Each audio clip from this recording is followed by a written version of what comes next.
আজ আমি আমার সকালের কিছুটা মুহূর্ত তোমাদের সাথে শেয়ার করে নেব।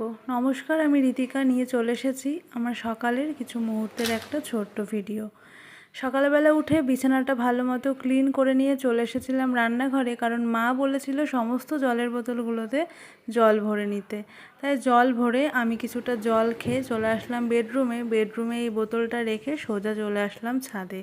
কারণ এই যা ওয়েদার, কখনো বৃষ্টি কখনো রোদ, সেই কারণে সমস্ত জামাকাপড় তুলে নিয়ে আসার পরে কিছুক্ষণ বসে থাকার পরে মনে হলো যে না, আজ তো আমার ব্রেকফাস্টই করা হয়নি। সেই কারণে আমি আমার প্রতিদিনের একদম সাধারণ একটা ব্রেকফাস্ট আজ তোমাদের সাথে শেয়ার করছি। প্রথমেই নিয়ে নিলাম একটা পাকা কলা, যেটা আমি হাত দিয়েই মিক্সারের বাটিতে ম্যাশ করে নিলাম। আর এখন নিয়ে নিয়েছি প্লেন ওটস। এই ওটসের আমি কিন্তু নেব 2 চামচ। যদিও এর পরিমাণটা আমার দিনের সাথে সাথে চেঞ্জ হয়, কখনো 2 চামচ, কখনো 1 চামচ বা কখনো 3 চামচ। যাই হোক, তারপরে আমি সেখানে কিছুটা পরিমাণ জল মিশিয়ে নিয়ে এটা এখন আমি মিক্সারে ঘুরিয়ে নিলেই তৈরি হয়ে যাবে আমার ওটসের মুসলি বা স্মুদি। আমি কিন্তু কোনো রকম দুধ ইউজ করি না, জল দিয়েই এই ওটসটা খাই। আর কোনো রকম ড্রাই ফ্রুটসও খাই না, কারণ আমাকে ডাক্তার স্ট্রিক্টলি ড্রাই ফ্রুটস খেতে মানা করেছিল। তাই দেখো, আমি এখন আমার ব্রেকফাস্টটা খেয়ে নিচ্ছি।